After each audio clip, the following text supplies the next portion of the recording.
Hi, everybody, and hello, good morning. This is Michael, although you won't see me today.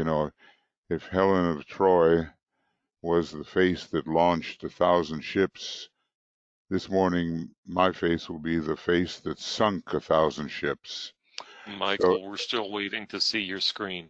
oh, there we go. Okay, well, there was not much to see. All right, so we'll just be dealing with the subject this morning, which well, I have a couple of things in mind. One of them has to do with the three very important signs and the rays associated with them and a special function that they have. They do form a triangle, but the matter is obscure and not easily to be ascertained. It does help us to know the association of certain great teachers with certain signs, and that much we can know, and that's really the most important thing. But we know there are other zodiacs, and those zodiacs are not really, well, they're not really given. Uh, we're just told of their existence. So in any case, good morning to many of you, and good middle of the night to some.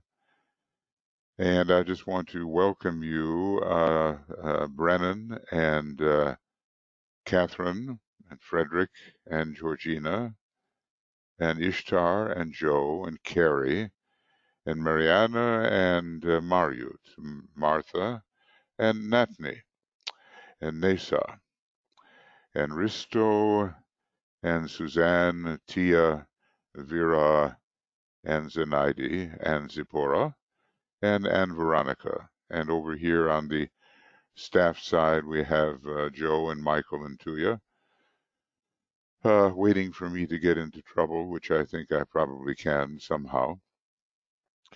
So we're reaching the end of this approximately 100-page section in the book Esoteric Astrology, in which triangles are dealt with, and already it's the 72nd program.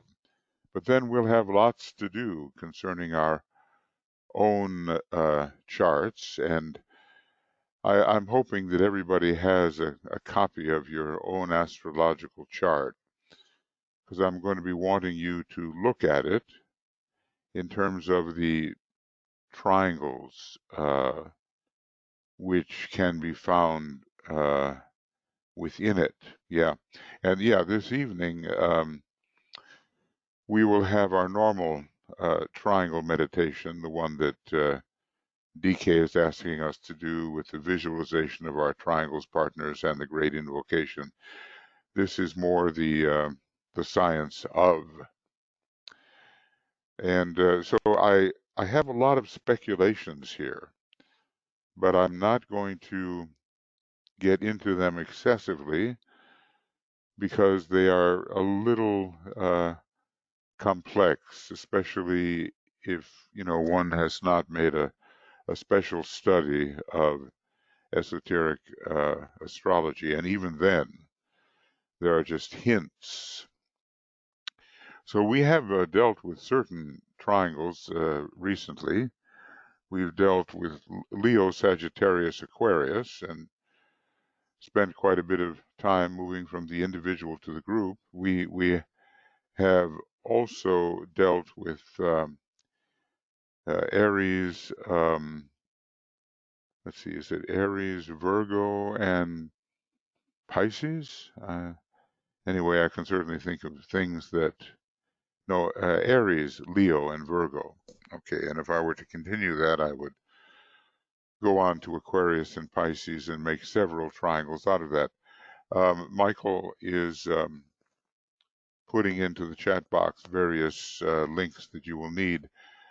The good thing is that we're starting to be a little sensible about this and using the same links repetitively, whether on Zoom or GoToMeeting, for these kinds of programs, so we don't always have to be changing around. So I'm just going to pick and choose from some of the things I've written here without getting into it excessively because I don't want to burden us. But here is this statement.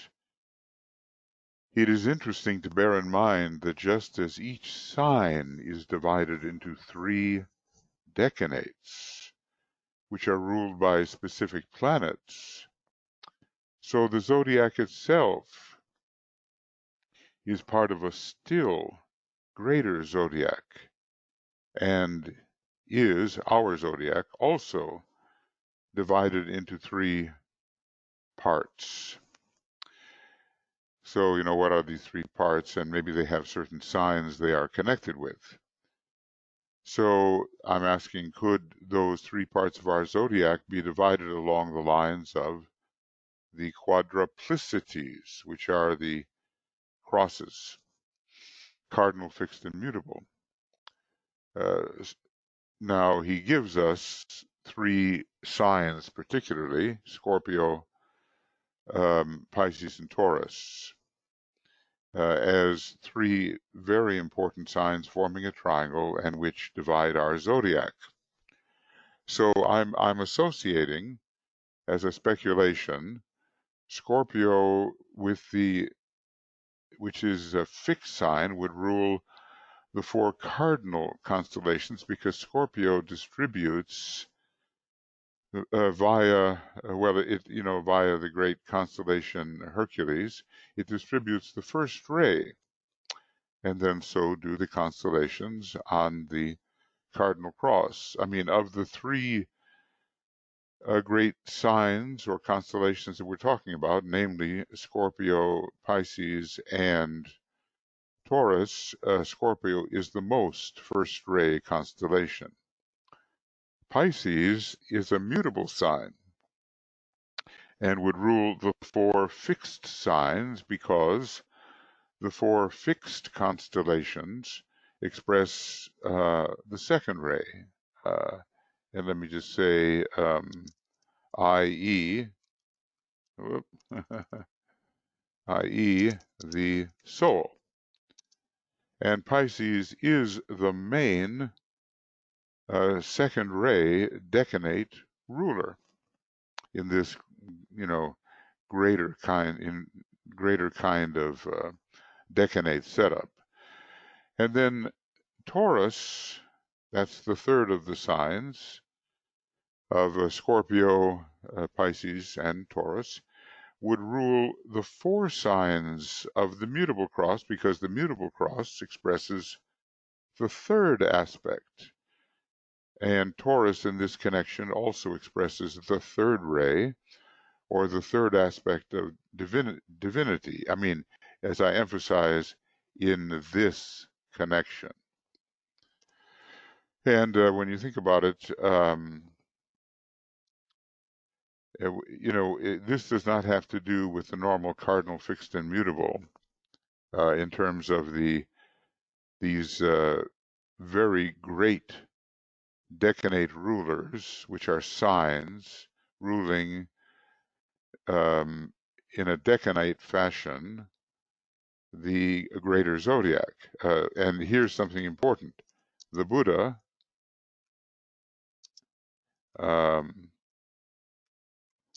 has a third ray monad, which is obvious from a treatise on cosmic fire. Okay. And because he, like maybe 9 others or something in our planet, can put in 3 simultaneous independent appearances. They're all independent of each other. It's a big occult mystery, and Buddhism probably accounts for this. And only third ray monads can do that once they reach a certain point of development. So in this new setup, the zodiac is like a sign in this greater zodiac. And there's the threefold division of our zodiac. And it seems to be ruled by these three great constellations. Now, maybe there are some other constellations which rule a greater zodiac. We have a zodiac of 12. Maybe the zodiac we're talking about here as a greater zodiac is a zodiac of 10. He seems to hint at a zodiac of 10. And when you combine the 12 of our zodiac with perhaps the 10 of the greater zodiac, you get the number 22, which is extremely relevant to our particular solar system with its second ray soul and second ray personality. At least at the present time, a second ray personality. He gives that as well. So maybe there are other signs that we could single out. You know, what's interesting here is that when you look at the 36 decanates, or, they are groups of 10 degrees. Each sign of 30 degrees has 3 decanates. So there are 36 decanates in all. They're not ruled by all the planets, at least not at the present moment. They are simply ruled by conventional planets, considering the sun and moon as conventional, and Mercury, and Venus, and Mars, and Jupiter, and Saturn. 7. So maybe, in fact, there are 4 more, or some number more, of signs which rule the decanates of this greater zodiac. We just don't know. He just hints at it. As I say, all of this is not really the important thing. It can be divined perhaps in time, but the really important thing is why these 3 signs are chosen and who are the great teachers, the 3 great teachers associated with the signs of our zodiac. And you know who they are, and maybe we have a special connection to them. We certainly have a special connection to the Buddha and the Christ.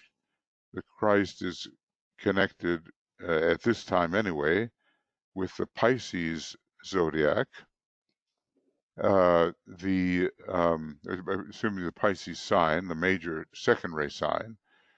The Buddha, with his third ray monad, is connected with Taurus.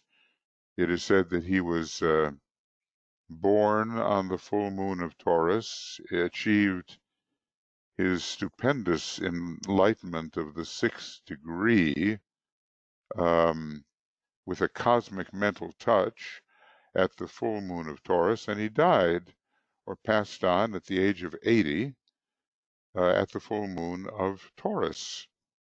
Interesting about the number 8 and the idea of Mercury, which the Buddha is. Bud and Buddha, Bud is Mercury, and it has to do with wisdom. And Mercury, we know, is the most powerful planet in relation to the full moons that were so prominent in the Buddha's life. Mercury is called the guardian of the 8th gate, and always Scorpio was involved in these big events in the Buddha's life. So the third ray factor comes in under Taurus, and Taurus has a special relationship with our Earth, decade tells us. And our Earth, as you know, represents the third ray from the personality angle. And we're trying to get it to represent more and more of the second ray of its soul. And that just leaves Hercules. And Hercules, well, when you look at the signs of the zodiac or the constellations, you might say, hey, there's only one ray coming through Scorpio. That is true and not true. It's the major 4th ray distributor and transmits majorly the 4th ray, and Taurus and Sagittarius secondarily the 4th ray. But Hercules has a lot of first ray in it. And, you can well imagine that the Buddha has given us, not the Buddha, excuse me, well, maybe, the Tibetan has given us um, certain rays that come through the various signs, but he hasn't given us all of them. And so, you come along with Gemini and you only get the second ray, and you come along with Taurus and you only get the fourth ray, and with Scorpio you only get the fourth ray. And with Libra you only get the third ray, and that's not enough as far as I'm concerned. There are other hidden rays, hidden for the moment, that are working through these signs of the zodiac, where only one ray is thus far given.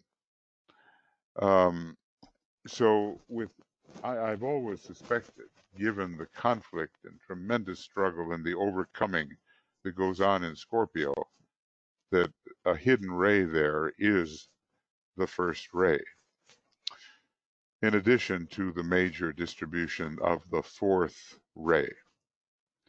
So, what I can do is kind of provide you with some of these conjectures, but like I say, the major thing here is to look at these three signs as representing the great Atlantean teacher, Hercules, with his first ray soul, his, I believe, second ray personality, his sixth ray astral body, millions of years ago teaching pictorially sensitive humanity about the mystery religion through drama, through art, that was his method. So the labors of Hercules are not really about a man at all. They are plays, as it were, stage pieces that were meant to teach people about what every soul has to go through. And then the two more modern teachers, the Buddha, the Christ and the Buddha. The proper order, as I've said, let's see if I can get that straight for you. Proper order is Scorpio, Pisces, and Taurus, or 1, 2, 3.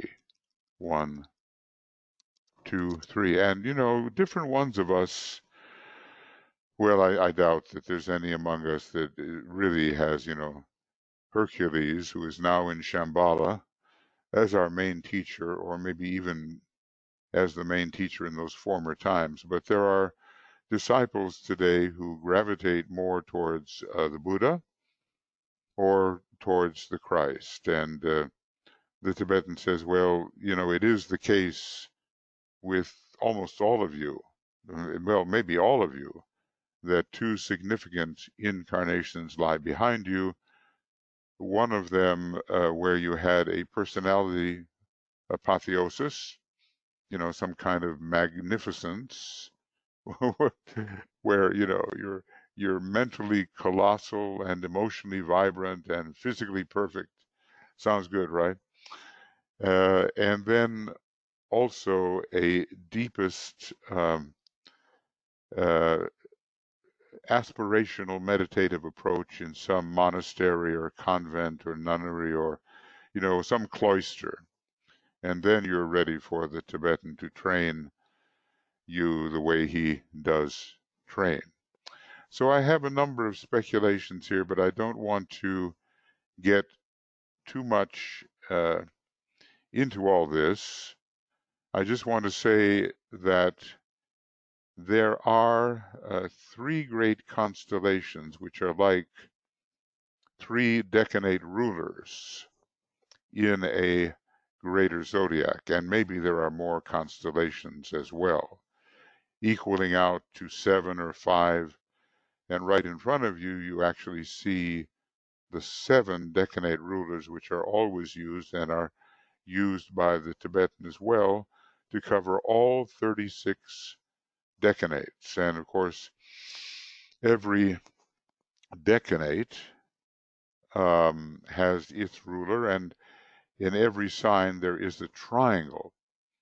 Now, if you go into Aries, you're going to have the triangle Jupiter, Sun, and Mars. And, with permutations, they appear that way in other fire signs. With Leo, you have Mars, Sun, Jupiter. And with Sagittarius, I forget, but the three are there anyway. And maybe it's Jupiter and Mars, yes, and the Sun. You turn them around and around, but the three planets are always found there. And so there's a triangle that you're going to want to look at, and I've done some writing on this, and I have to find out, sort of where it is. But I've written on the decanates, and by the way, Stephen Pugh has done a lot of work on the decanates. But I'm looking at the decanates of going this way and that way, forward and backward, as the Tibetan suggests. And some of these three planets that rule our signs are assigned straight from the Tibetan. You don't even know why he's doing it. And others are part of the Chaldean zodiac. And others are part of the Indian approach to the zodiac, which I think operates anyway. For instance, with Aries, we have the three fire signs in order, and they would be Aries, Leo decanate, and a Sagittarius decanate, all in the 30 degrees of Aries. So you would have Mars ruling the first, the Sun ruling Leo for the second decanate, and Jupiter ruling the third decanate. But the Tibetan actually reverses that, which does not mean that the Indian system, which is Mars, Sun, Jupiter, does not apply. It does somewhat apply. So that is the Indian system. It's very easy to work with because you just take the particular sign of the zodiac, which starts with the first decanate, and then you just go in order. With the Taurus, it would be Taurus, Virgo, and Capricorn. And from the Indian zodiac point of view, it would be Taurus, Venus, Virgo, Mercury, and Capricorn, Saturn. That's the easy way. And then there's this whole thing called the Chaldean zodiac, which he uses when he deals with Gemini. I don't even want to get into it right now, but it's different from the Indian system. And then there is the Tibetan system itself, where strangely he begins the first decanate of Aries with Jupiter, and he begins the first decanate of Libra with Jupiter. So three different systems go into the decan rulers which the Tibetan assigns, and namely the Indian system, the Chaldean system.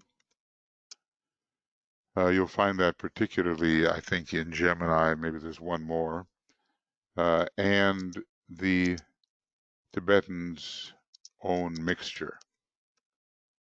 And and sometimes it's difficult to figure out why he has chosen the planetary rulers and put them where they are. So I guess my point is the study of decans is running over with triangles to be interpreted. And we can sometime I'm realizing we can do that, and we can help ourselves understand why a particular planet is important um, for us in the decanate where we find our sun or where we find our rising sign. Like in my own case, I have Aries sun, so in the second decan. So the sun itself is important, as is the constellation Cassiopeia, associated with the second decanate. So all these triangles, we have triangles of planets and triangles of what Nicholas Nelen calls extra zodiacal constellations, and which Alice Bailey gives in her book, The Labors of Hercules. So we're not going to quickly run out of triangles to interpret. And it's especially important when we're dealing with the sun, rising sign, and point opposite in our astrological chart. That's always an important triangle, just the way the moon, sun, and rising sign is a very important triangle, and we want to take the decanates into consideration. In what decanate is your moon found in the particular sign that it's found? It will make a difference. In what decanate is your sun found? It will make a difference. In what decanate is your rising sign found? I'll give you an example from my own life. I have a Cancer rising sign, so and it's in the last decan, which is ruled by the Great Bear. So all this work with the seven rays, and what comes forth from the Great Bear has been focal for me. And I think I'm trying to think about which particular planet. Well, it slips my mind at the moment, but we do have Argo, the little bear. Argo is the ship that the heroes took, to go after the Golden Fleece. And then there's the little bear, and then there's the Great Bear. And you can tie those constellations in with each other, and you can look at their rulers or particular planets that may be associated with them. So it gets quite intricate, doesn't it?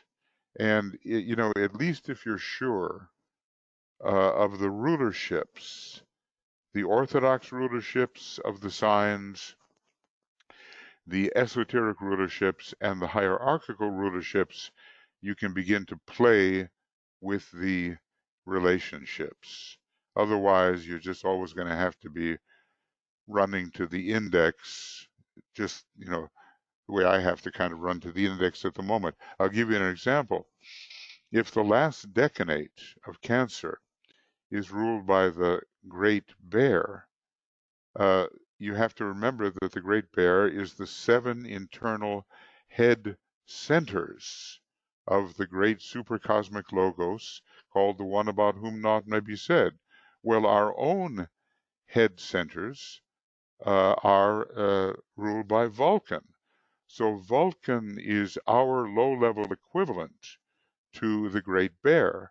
So naturally, Vulcan would be important in that third decanate. And there are just so many associations you can make. But I try to keep it a little bit simple, as this particular question we're dealing with is just about 3 ruling constellations and what they present to humanity in terms of possibility. So, I feel like I could write a book on this subject and, not explore it completely. But I'm going to spare you that kind of intricacy. Just come out with the knowledge that Scorpio, Pisces, and Taurus are really important. That's all you have to really do. Just like first ray, second ray, third ray are really important as the rays of um, aspect. And just the way the three crosses, cardinal, fixed and mutable, or monad, soul, and personality, or again, ray 1, 2, 3, are really important. All you need is the basics. But what you also need is the tendency to organize your perception of various interrelated energies, organize your perception in terms of triangles. Try to see triangles everywhere you look, and you will find them, no question about it, because they are so omnipresent. We might say, maybe one day, when we stand atop the mountain and we are the astonished or astounded disciple, and we see the passage of energies, we're really going to know what connects with what. Right now, we're just piecing it uh, piecing it together. So, my speculations are here, and basically what I'm trying to say, if signs of the zodiac were like planets, then since planets rule the normal zodiacal decanates, for instance, in our astrological chart of a human being, then certain signs of the zodiac rule the divisions, the sort of decanate divisions of a still greater zodiac. And we don't know whether it's how many units there are in this greater zodiac. It might be Kabbalistic. It might be a zodiac of 10. And he does seem to suggest that there does exist a zodiac of 10. And such great constellations as Orion and the Little Bear and the Great Bear, and our seven solar systems in our local cosmic logos, and the dragon, just to name five, may be signs, big signs in this greater zodiac, plus maybe some hidden ones too, because in the Kabbalah, which is the tenfold system, you always have three rather esoteric and hidden hovering above the seven, making the 10 in all. Now, that would be a very great extension of the way the Kabbalah is usually used. But put them together and you've got the 22, and 22 is one of those mystical numbers like 33 and 44 and so forth. 55 enumerates to the word sanat, interestingly. And 22, as I said, has to do with the soul ray and personality ray of our solar logos. But eventually, I think it will be 222 because we're such a big heart center in a cosmic logos. All these little, details will fit in eventually into your thinking, but begin with the larger picture and the fundamental triangles. I mean, the big fundamental triangle for us is the Great Bear, Sirius, and the Pleiades, with Sirius really uh, forming a blind, an occult blind for a far greater constellation than Sirius is a star, and that would be the Little Bear. So Great Bear, Little Bear, Pleiades is like a really fundamental triangle in our local cosmos system. And then, sometimes we wonder, well, we have seven solar systems, of which ours is one. What are those solar systems? And we get some hints about what they may be. And, as I have probably indicated, they involve the star Altair. They involve uh, Alpha and Beta Centaur of the Centaur. Maybe they involve the star Fomalo.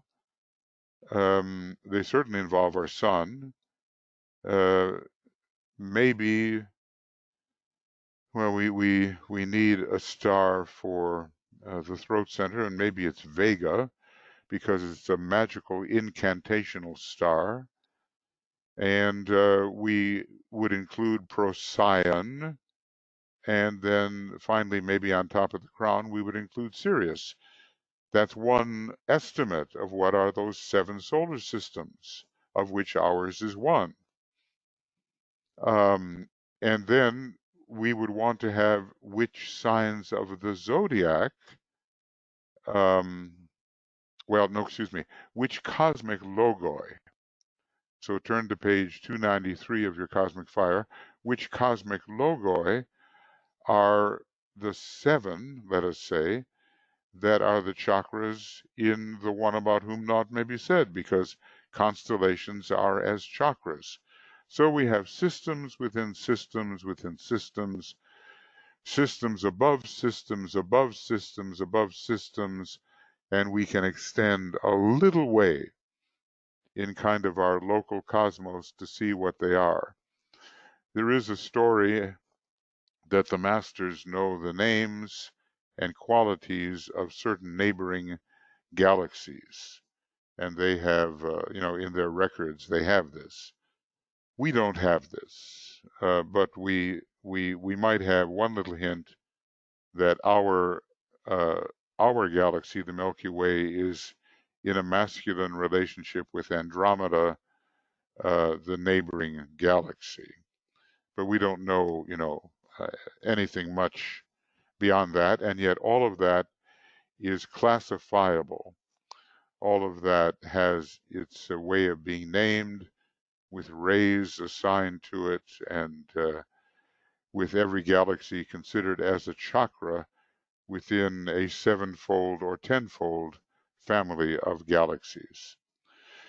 That just sort of excites the mind a little bit, but it doesn't really lead us to necessarily an improved life. But knowing that our great teachers are Hercules, and we have to go through as a soul everything Hercules went through, and that we prepare for initiation through the Christ, and that the Buddha has given us wisdom and enlightenment and preparation for what can we call it, accepted discipleship. Those things count. They count because they're immediately at home. So we have to do what Hercules did, what the Christ did, what the Buddha did. We have to imitate those great teachers. That counts, and that's of immediate practical value, and not just a big expansion of thought, which is nice too, but you've got to stop somewhere, and because it no longer becomes relevant. Now, the 3 ruling constellations that we've been going through, um, he arranges them in terms of fixed, and mutable. But I've arranged them differently, and I've said that Scorpio, because of its first ray, is connected with the cross of spirit, and Pisces, because of its very strong second ray, is connected with the cross of the soul, the fixed cross, and Taurus, with its third ray affiliations, is connected with the earthiness of the mutable cross. And then he says, well, the 3 ruling constellations would necessarily, these are the themes of human living. And he says, basically, this would necessarily be so because testing and trial, and that's Scorpio, desire and illumination, and that's Taurus, and matter, form, and salvation, Pisces, are the keynotes of our solar system and of our Earth in particular.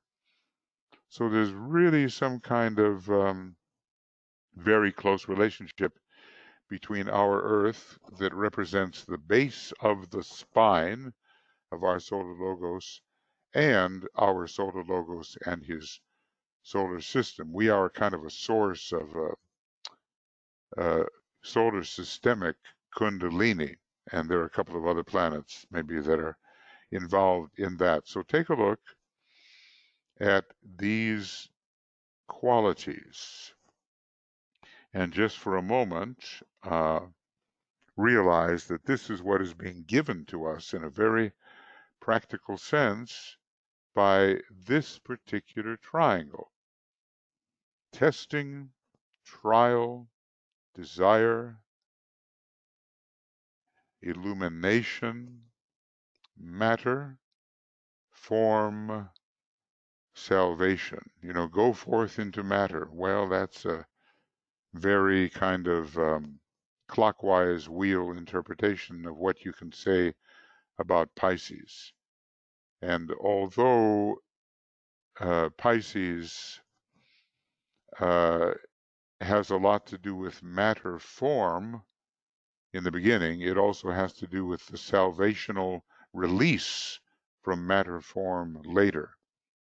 So that release comes under Neptune and the killing out under Pluto of the attachment to form. Jupiter there in relation to Pisces means you get attached at first to form and you just get super involved, and basically in terms of the old biblical story, the whale swallows Jonah. Later, let's say Jonah swallows the whale.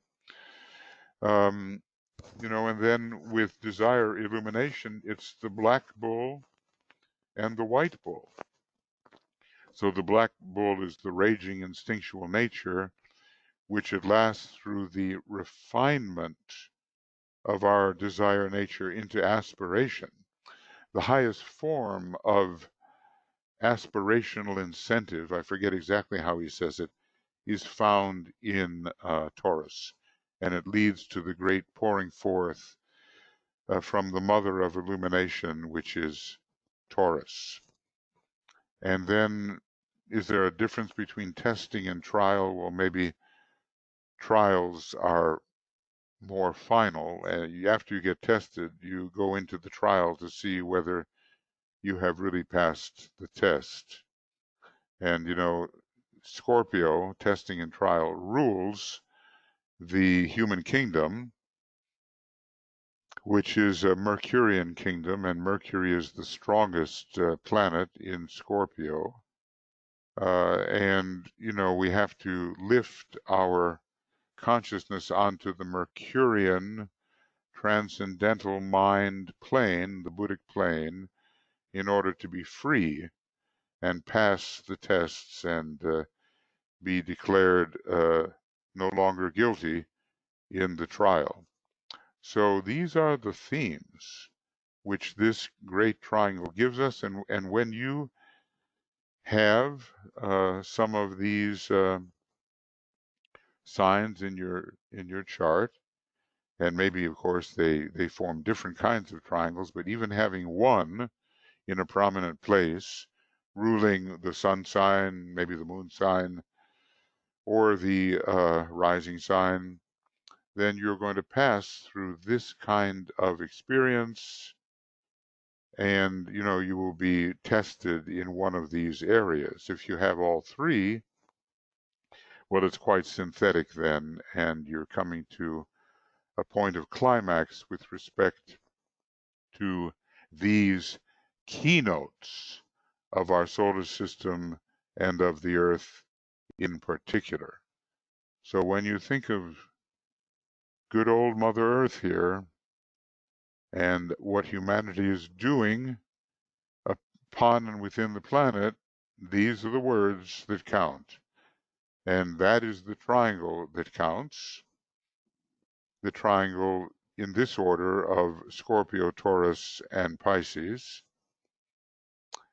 And this will be the theme of one's release and salvation. First, we overcome the triple lower nature, then the light shines, and then salvation arrives. I don't think any of us can handle all of it at once, and our progress is accumulative. And you have to interpret accordingly. The main thing about using triangles here and esoteric astrology is to know what you're doing. You know, what is your next step ahead, and how are certain signs, certain duads, and certain triangles, and we could also go on to stars and so forth, are helping you if you use them in the proper way. Now, I have in mind an idea, and I'm going to ask you before the next meeting. I'm going to say here, before the next meeting of Science of Triangles, look at your astrological chart and choose an important triangle. Now, I hope you all have your astrological chart, and I hope you have it in some kind of form that can be electronic, because I would like to hear about your interpretation of an important triangle in your chart. Now, always, as I say, the moon, the sun, and the rising sign will be important. And always at a little later stage of evolution, or maybe quite a bit later, the sun sign, the rising sign, and the point opposite the sun sign that we can call the monadic point, that will be important. But there may be other triangles that are lurking there that have a special meaning to you. So what's important then is to be able to look at the triangles appearing in your chart. They don't have to be like equilateral or isosceles. A lot of these are going to be scalene triangles with irregular sides, and they'll have planets in those signs that form the triangle, and they'll mean something to you. What do they mean? That's the thing we have to, understand. Just look at the signs that have planets in them, for instance, or a rising sign, or a point opposite the sun sign, and put 3 of those signs together, and it's going to have a meaning. And you can think about what that meaning might be. I don't know, I just can use myself as an example. I have an Aries, Gemini, and Libra triangle of some importance. And, everything is kind of trine and sextile to everything else in that setup. It's not one of the triangles that DK gave, but it has its associations. And what does it mean to me? So, you're the one who, looking at your chart, has to find some significant triangles and see how they are helping you work out some kind of enhanced spiritual destiny, the level on which they are working. If I was to choose instead Aries, Taurus, and Gemini, it would be another triangle and it would fit in my own chart. But how do those 3 work together, and what do they confer? And I would just say roughly, initiatives involving communicating the light. That's just a simple little sentence that is meaningful to me. And when I look at my Aries, Taurus, Gemini with 5 planets in that triangle, then okay, maybe I know something about how it's working. So it's a different way of interpreting the chart. There's all kinds of ways, useful ways of interpreting the chart, but from the triangular angle, uh, we want to know how we can get in there. Now, the charts that the masters use for each one of us have black squares, um, yellow stars, and blue triangles. And the meaning is a little different. So the blue triangles are spirit, the yellow stars are consciousness, and the black squares have to do with more physical events and conflicts. And, one day we'll be able to interpret as they do. And we could even probably draw up such charts. I don't know if that's been done in solar fire yet, but I know, Nicholas has an intimate connection there with them as they plan what they're going to do next. And so he might be able to suggest that they do that. Let's see, just a little more about what the Tibetan has said and not what I have said. I'm speaking in purple and red, and he's speaking in black. This solar system is the system which is expressing the second aspect of divinity.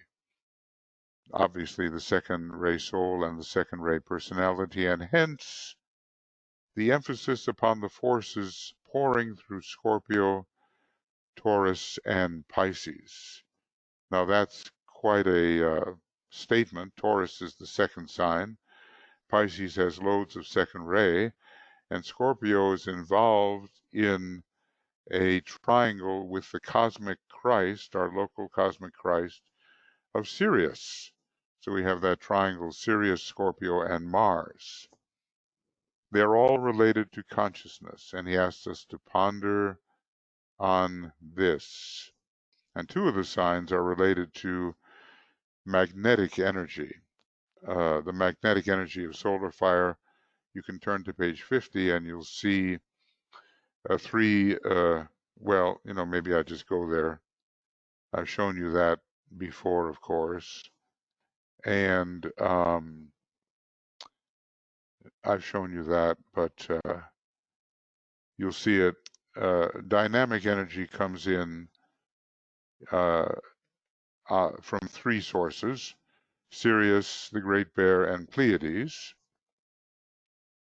And it's very interesting that both Sirius and the Great Bear connect with the cardinal cross, and then the Pleiades with the mutable cross. Where's the fixed cross? Well, it's because of the rulers here, you see. The rulers associated with Sirius are Cancer and Capricorn, that's cardinal cross. Associated with the Great Bear is Aries Libra, that's cardinal cross. But associated with the Pleiades and discipleship is Gemini Sagittarius, that's mutable. So those are three sources of dynamic will energy. Excuse me, but the 7 solar systems, of which ours is one, which is our local cosmic logos, they have Taurus and Scorpio, which is the fixed cross. And so we're part of that one. We're a heart center in there. And is it a constellational sacral center, or maybe more likely a constellational solar plexus? So these are really big relationships, and at least we can have them in mind. So if we say the second ray, we look at Taurus and Scorpio, we see, yeah, they're connected with solar fire, and that's the second ray. Look there, Taurus and Scorpio, solar fire. And then, of course, we know that Pisces is the great sign of the Christ in some kind of more ultimate sense. So ponder on this. There's a lot to ponder, okay? A hint is there conveyed anent our zodiac, which is of supreme importance to the astrologer of the future. he kind of leaves us with that kind of thing and says, ponder on this, and then maybe years and years later he will clarify. For instance, there is something called the path of magnetic work. It's the second great path on the way of higher evolution.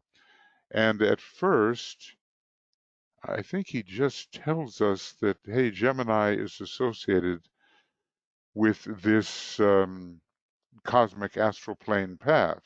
And only much later, many years later, he adds what we might have expected, that Libra is associated with it as well. So he'll drop the hint and then drop the subject and expect you to look at it for a fairly long time and then come in with another piece of information which maybe you've arrived at somehow yourself. I was always saying to myself, well, why aren't Gemini and Libra both connected here?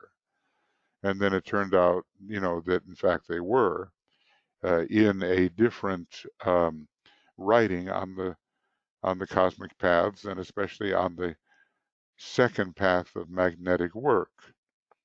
The intricacy of the energies is amazing, and their aspecting of each other, their helping or interfering with each other, of each other and with each other, is a great study.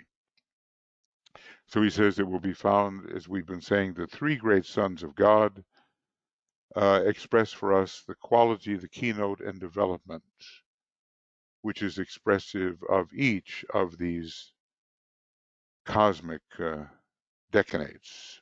And there it is, Hercules, Scorpio, strength through testing. Earlier he talked about, what did he talk about?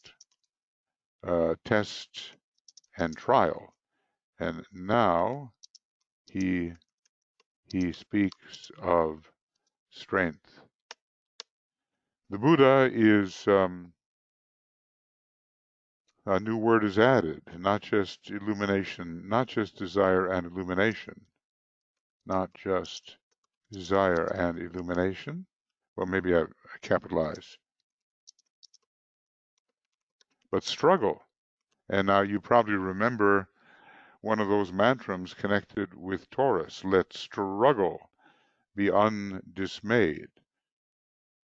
Well, steadfastness and strength is eventually associated with the fourth ray, and Scorpio is the major fourth ray sign, and its admixture of ray 1 contributes to strength. And then we have the struggle of ray 4 Taurus to move from desire through aspiration to illumination and the great light shining forth, but not without the struggle.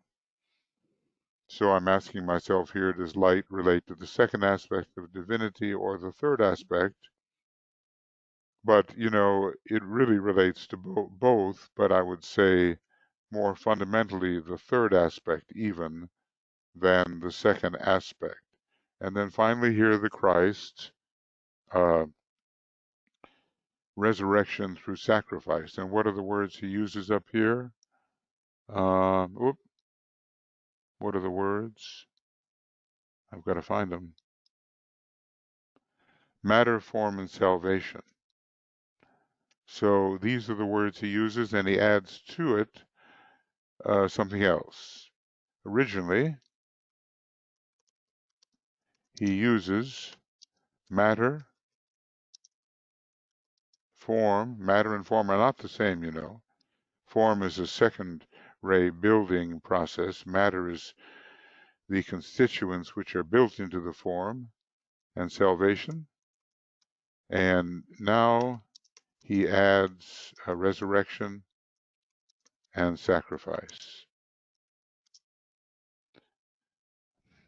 So these are keynotes that, because we live on our planet, which is essentially a planet in which the second ray is emerging, and the consciousness is emerging, we have all of these factors: test, trial, and there's another word that comes into this, is triumph. And then also later he talks about uh, struggle, strength, and Sagittarian attitudes.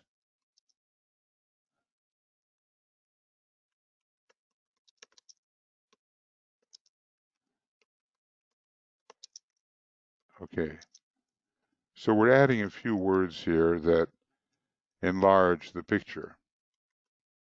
And when you have important, why don't I spell TUDS?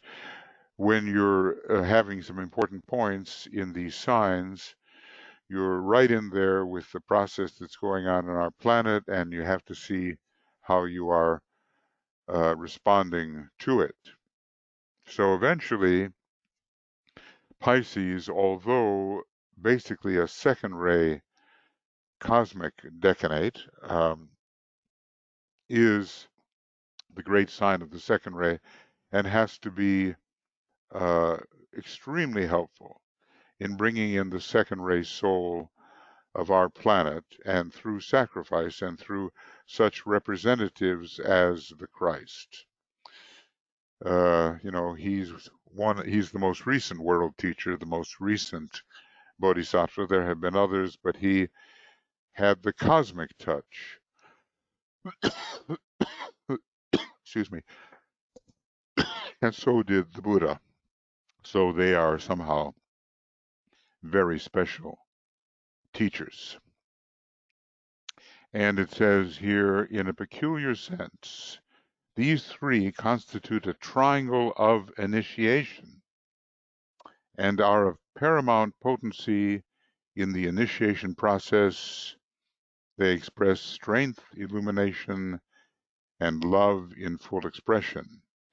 So here we come historical, in the historical order of the appearance of these three great teachers: Hercules, the Buddha, and finally the Christ. And the Pisces can apply to the fourth initiation and to the fifth. Taurus can apply to the fourth initiation, and certainly to the illumination of the transfiguration, along with Capricorn particularly. And Scorpio applies to the first three initiations and to a particular destructive potency at the fourth initiation, which is ruled by the fourth ray. Now think about that. The major sign of the fourth ray is Scorpio, and it has its role to play in destroying the causal body. So anyway, a triangle of initiation. Now, I think I kind of gave which initiations. 1, 2, 3.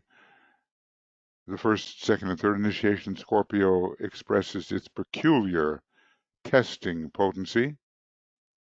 When it comes to Taurus, very much initiation number 2, but also overcoming the physicality of Taurus at initiation 1, and entering the light of transfiguration at initiation 3. And then some kind of, later breaking forth of a great light of Shambhala, which would be an initiation of unfettered enlightenment. So greater and greater illuminations come there. In other words, let's just say, how can I do this? I can say like this: the Buddha took a sixth monadic initiation in Taurus and experienced cosmic enlightenment. So we can see that Taurus is involved, can be involved with the cosmic mental plane, which the Buddha, an archetypal Taurus person touched, and Christ, an archetypal Pisces person, um, touched the cosmic astral plane, which is so much connected with Pisces, that great ocean of love. Okay. Um, Now, if I was seventh ray, I'd have this organized in a better and more enlightening manner. But, at the moment, it is what it is. And so next time, maybe we'll see what we do. We'll maybe single out what you imagine to be, well, I'll change this. I'm going to change this. Be a considerably important triangle in your chart. We'll get to that either next time or the time after. 3 signs in which either planets are found or which serve in the capacity of the rising sign or point opposite, the sun sign. Even the point opposite the rising sign can mean something, because I think it has a lot to do with the spiritual triad. And so the question will be, and we won't necessarily take everybody, it'll just be an ongoing thing. Why is this triangle important to you? And of course, if I have your charts in front of me, which I don't for all of you, uh, that's why if I switched over to let you be the presenter, you could show your chart and you could say why you think this triangle is important. It would save me some work too. I won't have to draw up all those charts. Then you can, say, okay, this is what I've chosen and this is why. All right. So I don't know what page we're on. Michael, what page are we on here? I'm not sure how far we've gone.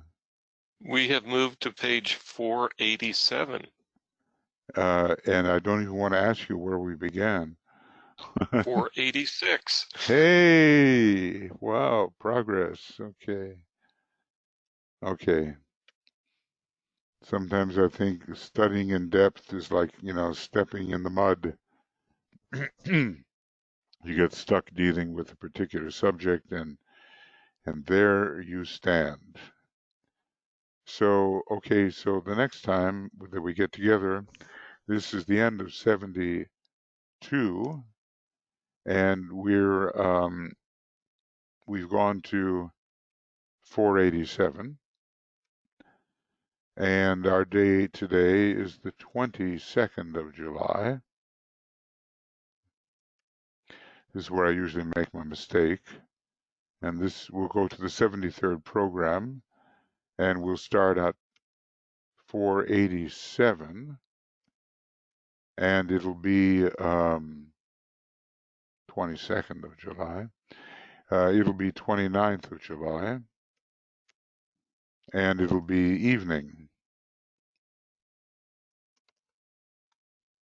Okay, at 5 p.m. GMT. Okay, those figures, are they okay? I think so. It's all good. All good. Okay, very good, very good, very good. Okay, friends, so, just keep your mind open and remember that we are trying to approach pure reason through reasoning carefully. At least it is a fundamental approach. Reasoning is not as good as simply getting the immediate apprehension that pure reason delivers. However, that apprehension is prepared for by the mental reasoning process, and that's what we're going through right now. There's a lot to learn in occultism, and the main thing to learn here today is Scorpio Hercules, Pisces Christ, Taurus Buddha, raise 1, ray 2, ray 3.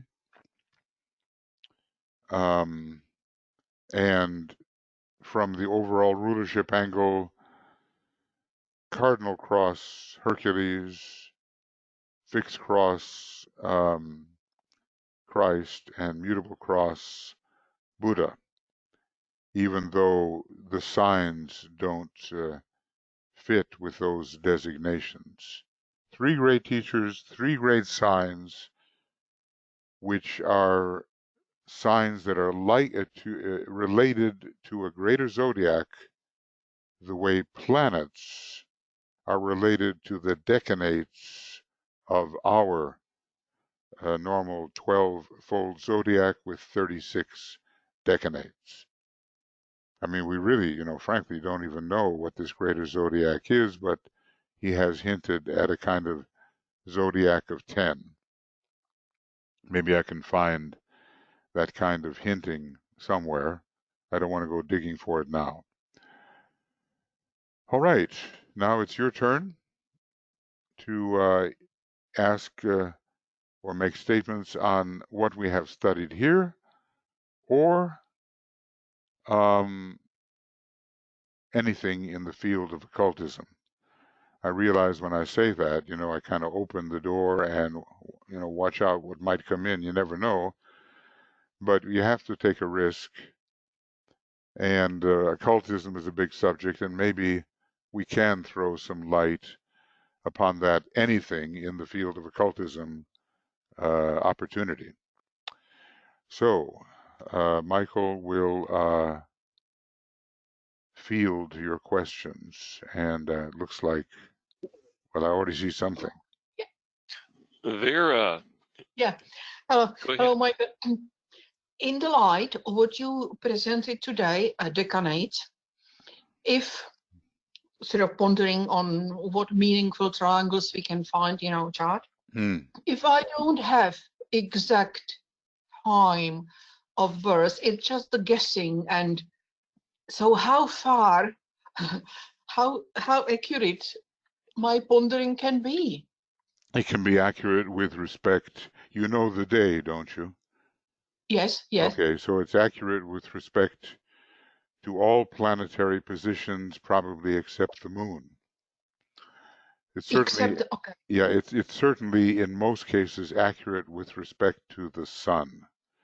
The moon is going to move about 1 degree every 2 hours. Yes.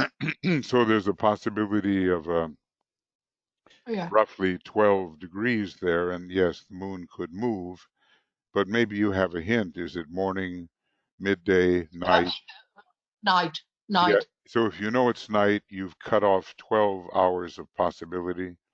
Yes. And then probably that's only about 6 degrees this way or that way.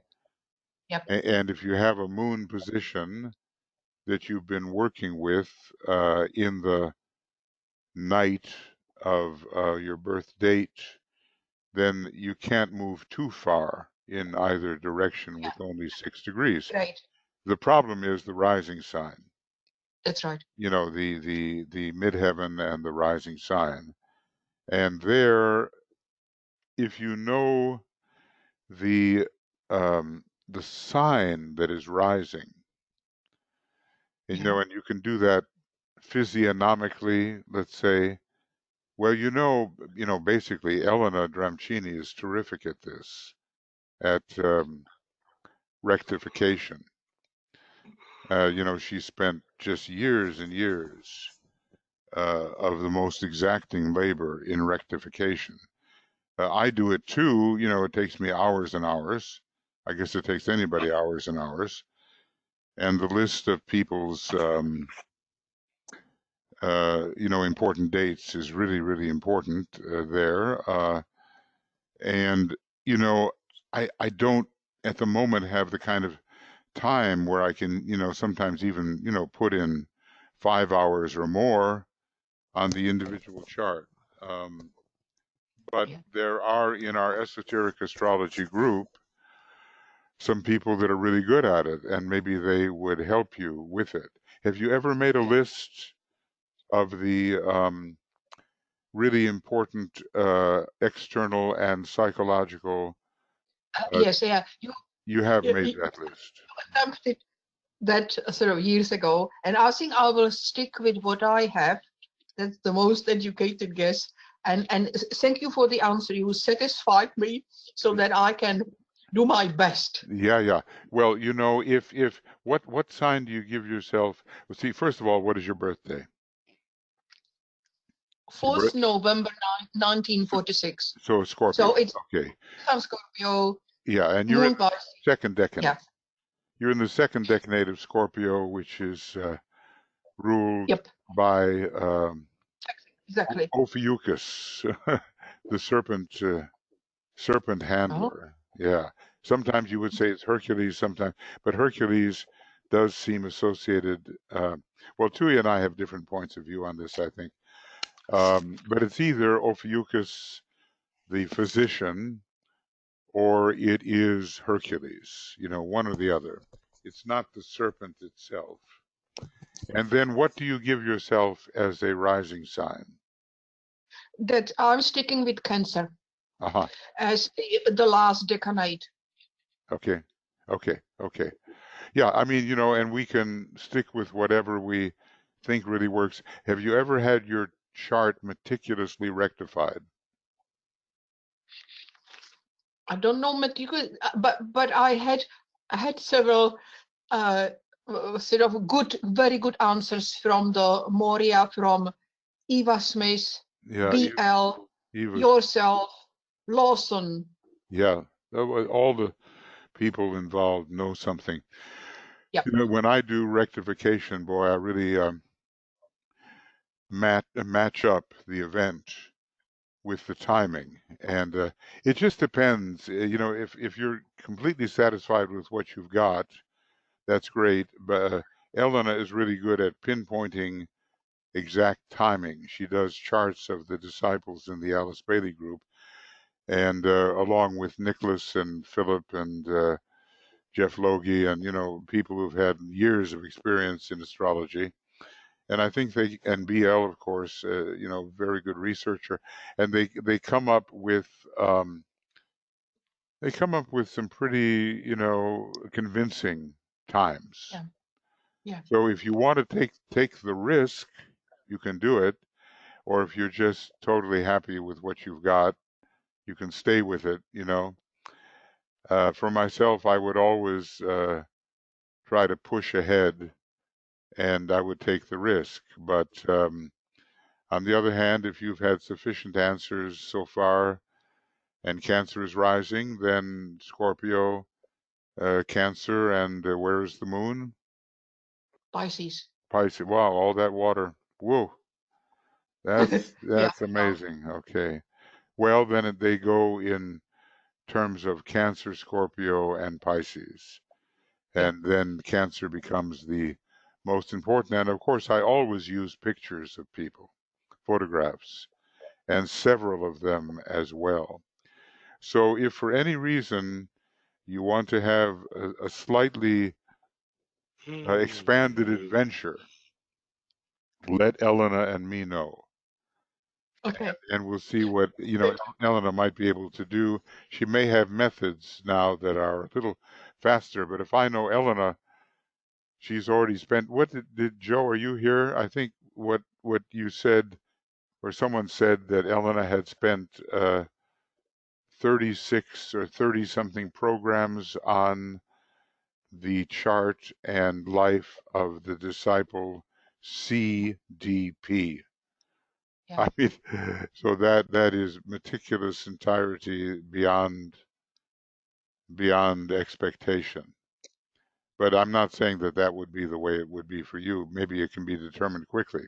Once I was in New Zealand in the days when I was doing a lot of rectification, and a lady handed me a psychically determined time. And, you know, I'm always suspicious about that kind of stuff.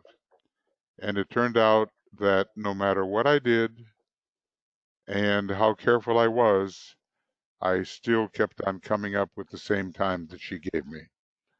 So in this particular case, the scientific method, which is much slower, and the psychic method both correlated.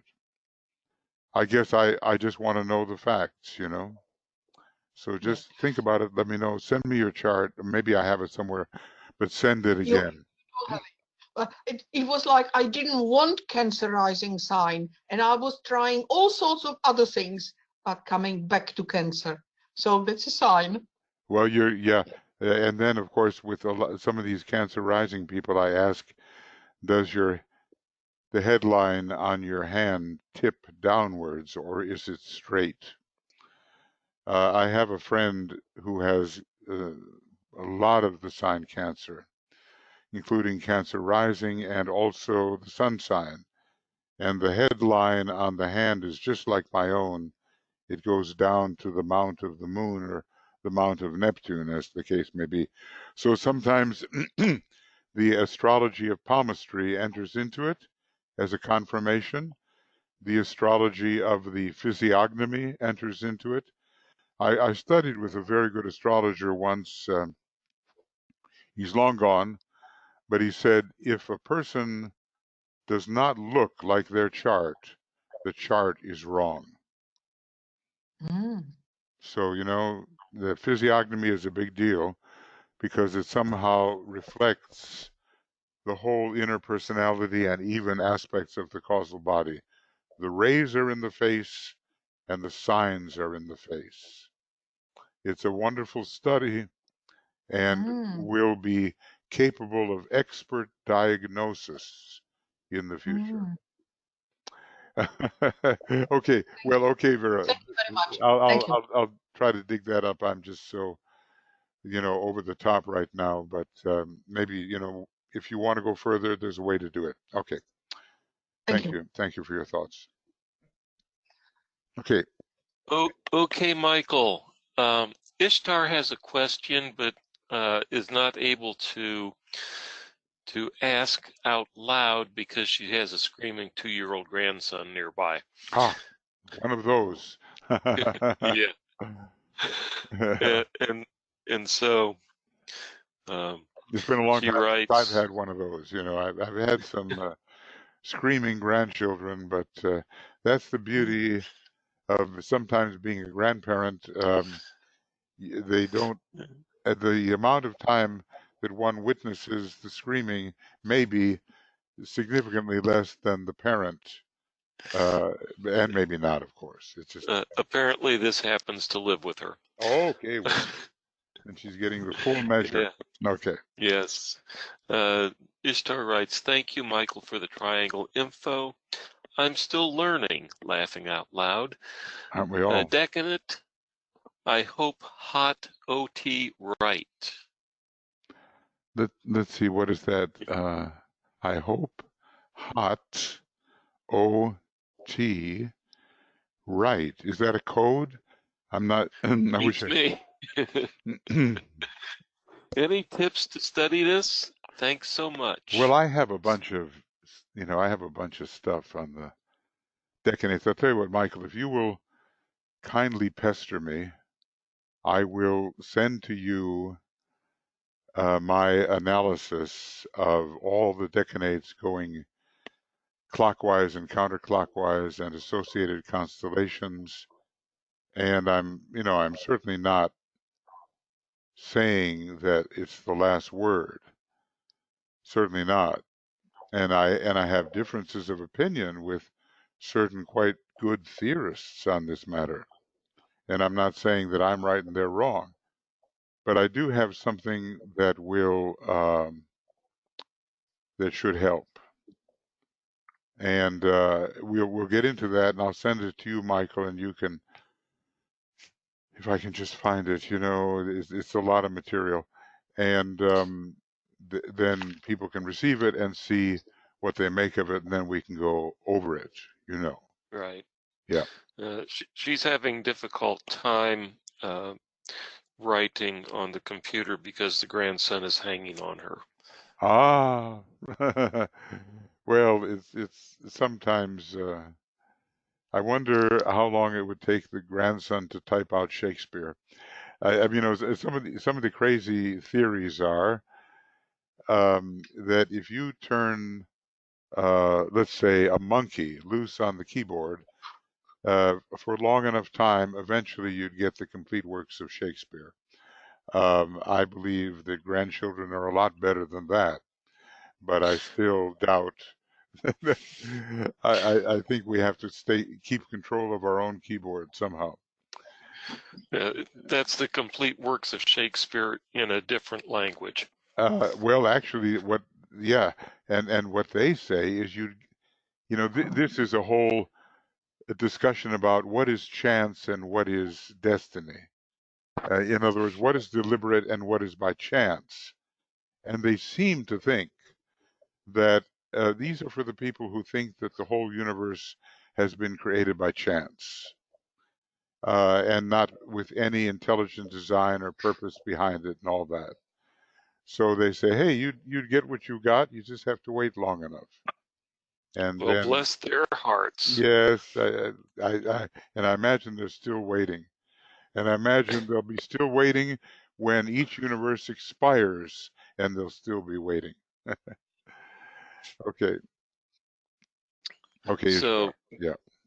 there are no hands raised or other chat messages at this point. Okay. Is there anybody in the staff group that wants to say anything or offer anything or ask anything? I mean, because what I've got to say is we're not yet standing on the mountaintop watching the passage of the energies as great streams of force, all correlated in a triangular manner. We're not there yet, and the jigsaw puzzle from another perspective is not yet put together. But we're trying to speculate intelligently about these matters so that we're building up a foundation which leads to revelation and to divine vision of the Buddhic plane and to realization of the atmic plane. And it all starts with coherent, provable, logical, reasonable thought. And we will get there if we have the patience. We're all learning. And, basically, when DK gives us esoteric astrology, it's really the ABCs, and we just have one wow after another. Oh my, wow, wow, wow.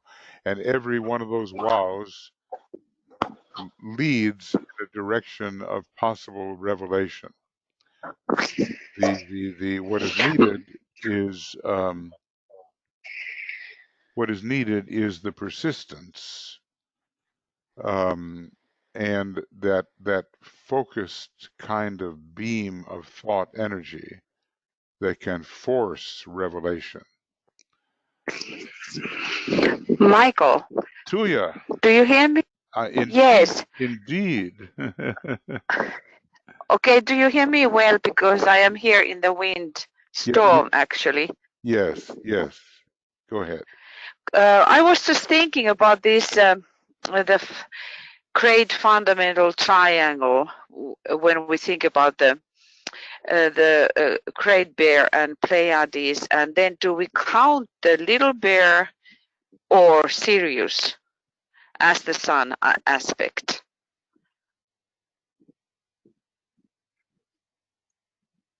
Do you hear me?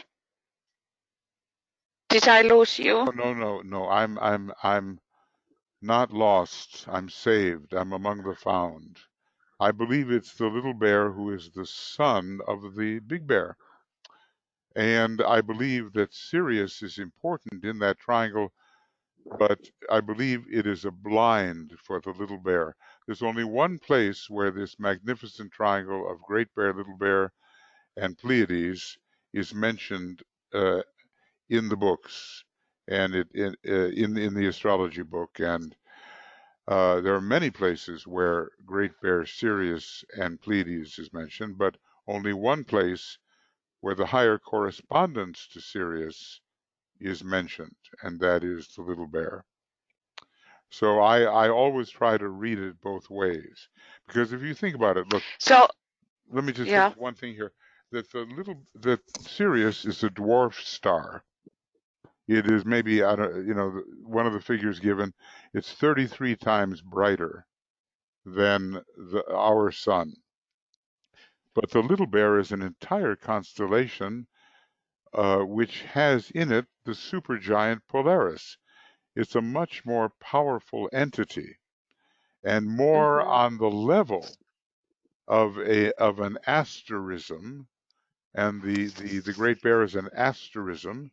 The 7 Pleiades are an asterism, and so is the Little Bear. So I look at the ultimate being the Little Bear in that second position. Yeah, because if we think about that, we can find the little bear in the second decanate of Cancer and the third decanate in Cancer, the great bear. So where do we then put the Pleiades? Well, I don't. There is a kind of connection of both Virgo and Cancer with the Pleiades because of the mother aspect, and I think But we don't have them. We don't have Pleiades. There's a triangle. There's a triangle there, and I think it goes. Pleiades, Cancer, Venus. So that is a triangle that connects. I believe that's correct, and I'm going to just quickly, try to look that up. They're just Pleiades and Cancer, and here it is. Yeah, I was correct. So here it is: humanity, Pleiades, Cancer, Venus. And, very interesting that both the Pleiades and Venus have to do with the solar angels. And Cancer has to do with the vessel into which the solar angels come. So these 3 triangles are of great importance, and they represent accordingly ray 3, ray 2, and ray 1 and ray 2. There's just different ways of combining these things, and I think you'll see all the logic behind Great Bear, Aries, and Pluto, and the logic behind Leo, Jupiter, and hierarchy. A great festival of the second ray in the middle of August, or whenever it is in August. Yeah, it's coming now. Yeah, it is. So page 416 and 417 show us that Cancer is indeed related to the Pleiades, the great mother aspect. And somehow, what are the rays of the Pleiades? Well, I know 2 for certain. One is the third ray, as here given, and the other is the second ray, because the Pleiades, if you go to page 1162 in Cosmic Fire, there's something very interesting there about how the Pleiades give you cosmic buddhi. Now, about ray 1, I don't know, except that it's the head of our local one about whom naught may be said. So it has some kind of first ray thing. Our planet is a 1, 2, 3 planet. First ray monad, second ray soul, third ray personality. There are some theoreticians who believe that the Pleiades is also a 1, 2, 3, if we were going to look at their rays closely. 2 and 3, definitely. And maybe 1, because it's the head center. That cluster of 800, 900, almost 1,000 stars is like the first ray. It's like the first ray coming through a big head center. So there's just different angles here, and Cancer is definitely a maternal sign. And I think, in a certain sense, the Pleiades were very, very important in the previous solar system particularly. But overall, they're ongoingly important. And now, for us anyway, Sirius, Leo, and Jupiter are really important because we're trying to get hierarchy down to earth again, and we're trying to get the second ray soul of humanity, second ray soul of the planet to express. Right. So just my idea, Yep. this kind of developed idea to thinking about how the rays are functioning and how they are pouring in, because it's interesting that Great Bear and Little Bear are related in those relationships with the decanates, but Pleiades is not. But then again, Yeah. both of them are found in relationship with the Cancer, and now also Cancer in overall is related to Pleiades. It's like that in the sign of Cancer we have those aspects. Mm-hmm. Yeah.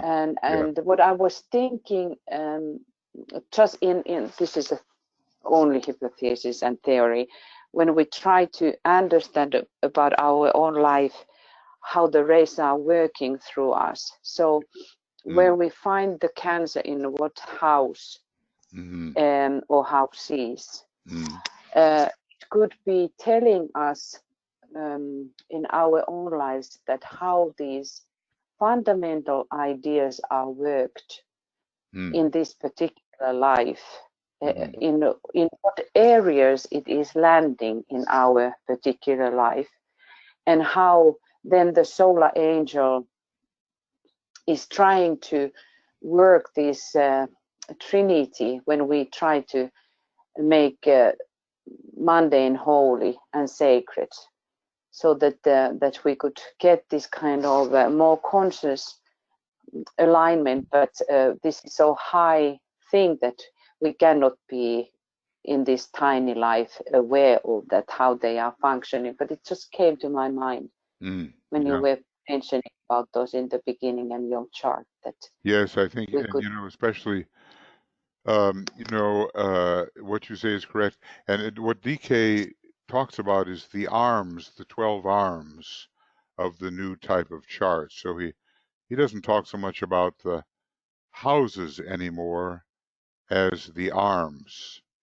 And it depends on what arm you find what kind of sign. Now, if it's on the main cross of ascendant, midheaven, IC, or the seventh house, and you find one of those signs on the main cross there, it's going to be really important.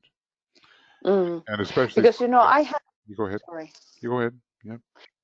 I have found that if we talk them as an arm, so then we always have the idea of the initiation in relationship upon that cross.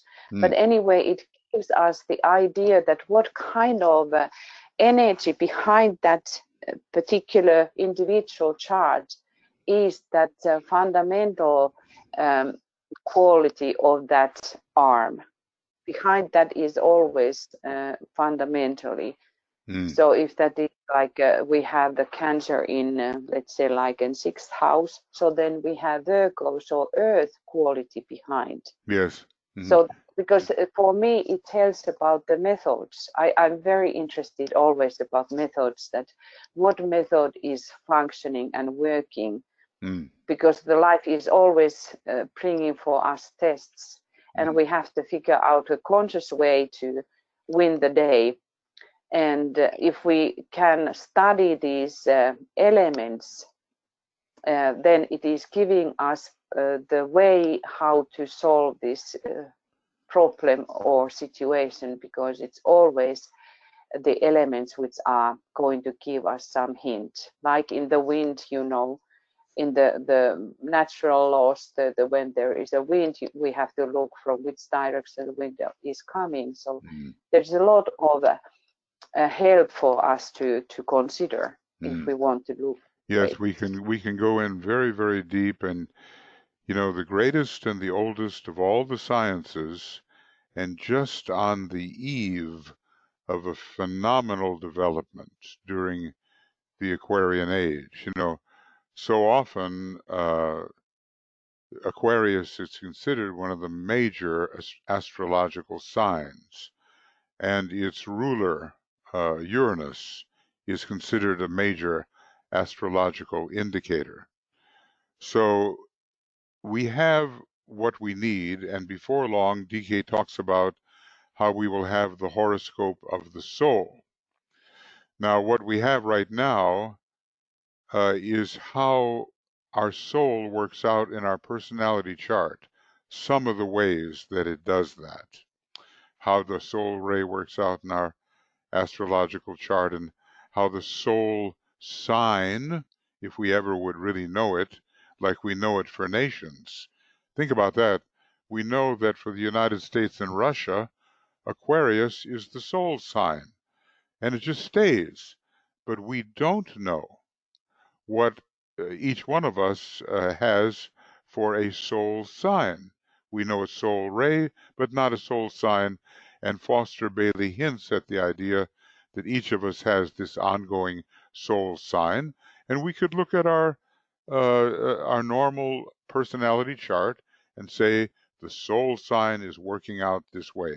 Right now we simply use the rising sign, but the rising sign is always changing, and the soul sign, like the soul ray, if it changes, very seldom changes. So the new developments in astrology, we've got a lot of good information here to help us make real spiritual progress and usefulness and service. It's just a little bit, you know what I mean? But DK said, he said, look, oh, some of you complain, it's so difficult, it's so complicated. He says, is it more complicated than, let us say, an average textbook on chemistry, which you might have in high school or maybe college? No, he says, I think not. It's not more complicated than that. You can master this. So we can't throw up our hands. We have to memorize the way we would, just the way if we were studying chemistry, you know, or one of the sciences. So thank you to you. Okay, is there anything else? Michael. Yes, Michael. Yes. Stephen asks, when there is an aspect to a stellium, do you consider all 4 planets are equally aspected by the aspecting planet? Example, your rising ruler aspecting a stellium. Your rising ruler, yeah, and you look, stelliums spread out. So obviously the ruling planet which most closely aspects a particular member of a stellium is the most important emergent relationship. But indeed, you can consider the ruler of, let's say, the ascendant, whatever ruler you're going to use, as dealing with all of those planets in the stellium, and the method by which this occurs is called translation of light. Translation of light. So planet A may be in aspect with planet B in the stellium, and B with C, but C may extend so far that while it is in relationship with planet B, it is no longer in relationship with planet A, and on it goes. But with translation of light, they're all considered to be interrelated, and I would just meditate upon that stellium. Well, what is the stellium? Maybe at least 3, but sometimes there's a conjunction of a couple of planets, which you can say are really significant. And you meditate upon it and you say, well, what does this stellium as a whole mean to me? And what is this planet aspecting the stellium? And how do they interplay? But, you know, the tighter the aspect, the more prominent the emergence and the visibility. So if I've got a ruling planet that is in exact aspect with one of the members of the stellium, that that particular member of the stellium may stand out in relation to the aspecting planet, but all of them will be significant. You know, this is where, what does Bernadette Brady, she's a really good astrologer down there in Australia, and I don't know, does she have a book out or some kind of idea of is it the eagle and the lark? It's two birds. And, you know, one of the birds represents the intuition, and the other bird is more pedestrian and represents the reasoning power. And it's the shoemaker and the elves all over again. Do your mental homework first. Use the fifth ray, which we all have, to analyze every position and every position in relation to every other position, then put it aside and let the elves get to work and bring in some final meanings concerning the intuitive insight, holistic apprehensions rather than strictly piece by piece. Because if you're going to put something together, just combining it might or might not work. The intuition has tremendous power of combination. And how you know that is sometimes an idea arrives very, very complete. It's like a Uranian flash and everything is included. But if you want to explain it to somebody, you've got to call on Saturn and go piece by piece by piece. And you can break down that sudden appearance of wholeness into linear pieces. So if you try to put those pieces together like with glue, you may not really have a right arrangement. But if you've analyzed each piece so that it's really sharp, and so you really understand each piece, there is an intuitive power of combination which will pull them all together in the right way, which reflects pure reason or inclusive reason. In other words, it reflects the archetype. And you have to get out of the way with your concrete mind, and you have to let it happen. Yeah, that's an interesting question. Okay, Michael, last question from Ishtar. Wondering if esoteric astrology uses the destiny point of Vedic Rigu Bindu, which is the middle point between the moon and the north node degree point. Well, I think, you know, not specifically in what DK gives, but every good esoteric astrologer, in my opinion, is also a good exoteric astrologer. And, you know, pretty much the Vedic system, which in its classical mode stops at Saturn, is very concrete and has a lot to do with matters which are not extended into all kinds of extra planets and extra planes and all that. I mean, I've read some Vedic astrology, and it's a, you know, a Capricorn country, India, at least in its personality aspect, and it's very Capricornian and it very, very concrete. So I would say, okay, what does that point really mean?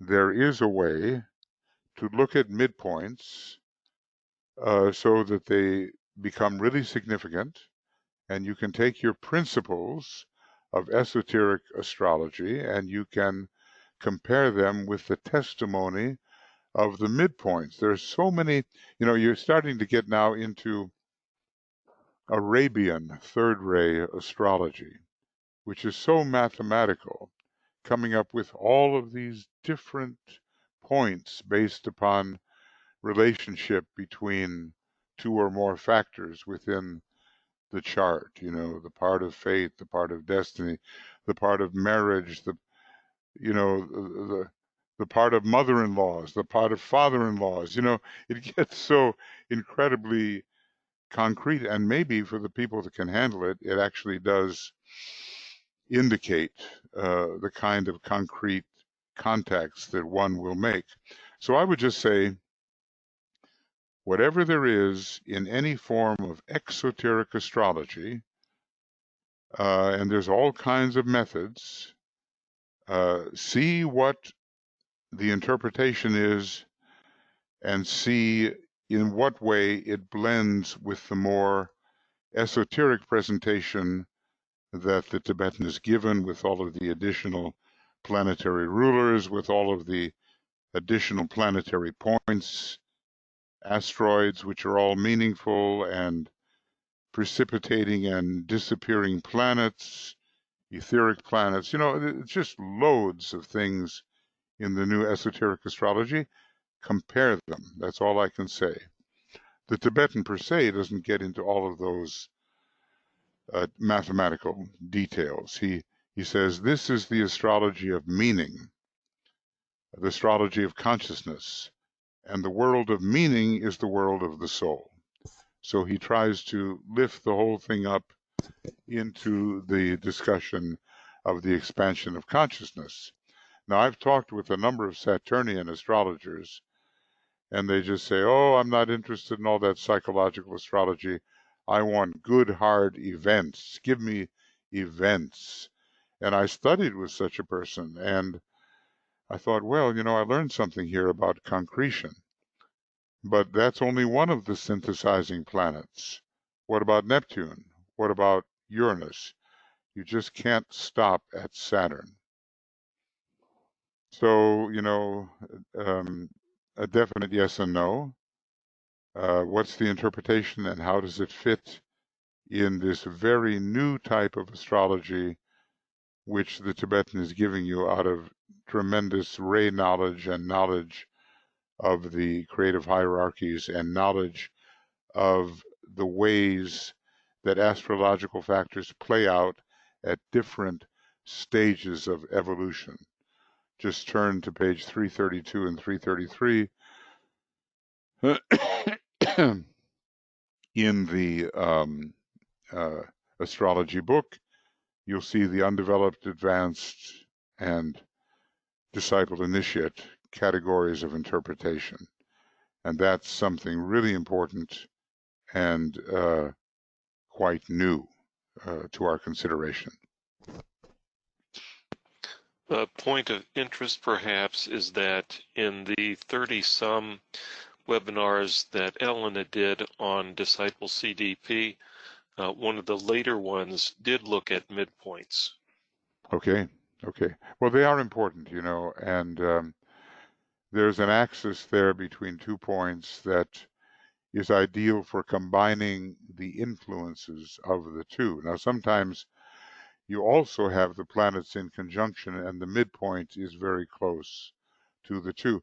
And the whole idea of the planetary trees, and if you have a solar fire program, it draws out all those planetary trees and gives you all the midpoints. It gets extremely complex, but if you want to get into that method of cosmobiology and so forth, you know, you're free to do it. I personally tend not to look so much at the details there, but at the general trend of the life, so that the soul destiny, in a few simple directives, may be fulfilled. You know, there's the forest and there's the trees. You know the story. And a lot of us are really interested in every little tree and where it's planted and its relationship to every other little tree and so forth. And then there are those who like the big picture and they want to see the general layout of the forest. They want to see the wholeness of things and not get lost in the details. There is a danger with all of the techniques and the divisiveness of Ray 3 and 5 of getting lost in overwhelming detail. It's good in some ways because it does maybe lead to an understanding of timing and concrete events that cannot be had in any other way. But right now I'm interested in astrology as a soul tool. And so many people who are basically on the wrong track need to be straightened out in terms of the astrological indications. So no matter what I say, I try to keep it simple in that regard. The sun, moon, and rising sign, and maybe the point opposite the sun sign for those who are really of the initiate consciousness. Those are the things that I really tend to look at. And are you fulfilling those things in your life? I know some people that have never left their moon sign. Their moon sign is so powerful still that even though they've reached an advanced age, they're still hanging out with all of those liabilities in the prison of the soul.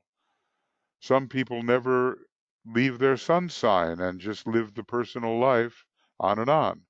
And other people just use the personal interpretation, quite physical, quite material, of the rising sign. But some use the rising sign to take them closer and closer to the center of their own life. And that's the way it should be used. And some people can use the point opposite the sun sign, not just for balancing out the excesses of the sun sign, but actually to say, what is the monad doing in this life? Because, you know, the monad will have all 12 signs of the zodiac operative, and life after life, as your sun sign changes, the monad sign will also change, the point opposite the sun sign, and monadic influence will come in that incarnation via a certain sign. Like, for instance, if I'm an Aries sun, I've got to look for monadic influence coming in through the sign Libra, and so it goes with the pairs of opposites. Taurus through Scorpio, Gemini through Sag, and so forth. Now, you know, I get talking and I forget what the question was, but I hope I answered it. Well, thank you very much, Michael. And there are no other questions or hands raised. All right. Well, we're there, friends. So, you know, we'll go deeper and deeper into this, even though this is the section on the science of triangles. There's a lot more in the books about triangles. And what's important is that you and I learn how to interpret our life in terms of that stable and balancing figure, the triangle, which can mean both the soul and the spirit itself. That's what's ultimately important, that we see some triangles that are powerful in our life and that we use them, balance them in the right way. Okay, so just I'll tell you what, let's close with the great invocation. I think that ought to do it.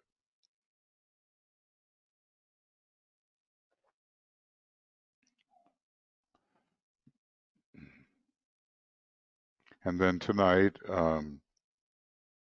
5 p.m., we'll have our normal triangles broadcast in the way that the Tibetan said we should handle this simple yet very deep process which must go on. Okay, the great invocation. From the point of light within the mind of God, let light stream forth into the minds of men. Let light descend on earth.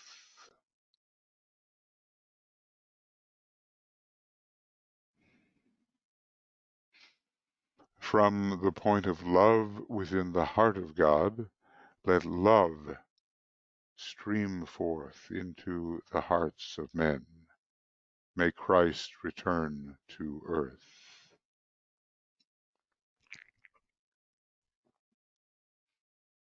From the center where the will of God is known, let purpose guide the little wills of men, the purpose which the masters know and serve.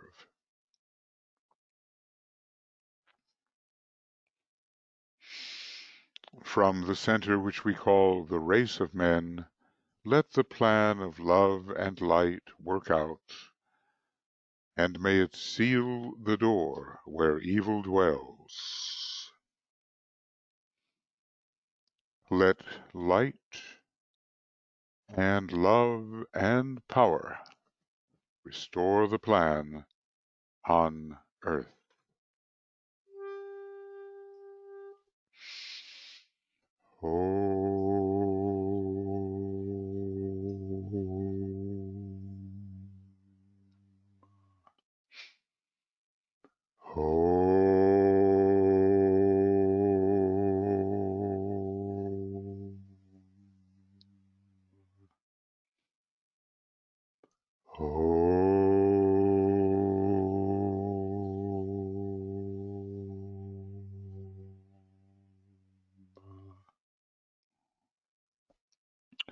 Okay, thank you, everybody. And you know, there's lots going up now on Makara and on YouTube, and you know, Harold and Joe together are making YouTube look more elegant, and there are playlists and ways to study.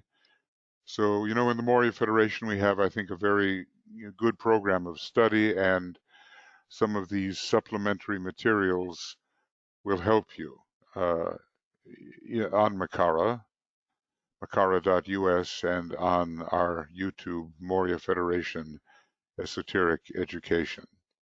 So do take advantage of things and learn deeply over the next 5 years, because it's so important in preparing for the new installment that the Tibetan will give. So lots of love and many blessings from the whole team here on the communications side, and we'll carry on now on the evening schedule for Ask and our other webinars on Zoom, such as the identification as being tomorrow night. Let's see, what are we on now? I think we're on the, tomorrow morning. So the extra webinars and the Cosmic Fire webinar will be on Friday morning and Glamour Friday night. So be with us if you'd like, and we'll continue to plumb the depths of what the Tibetan has offered. Bye for now, and we'll be seeing you before long. Bye-bye.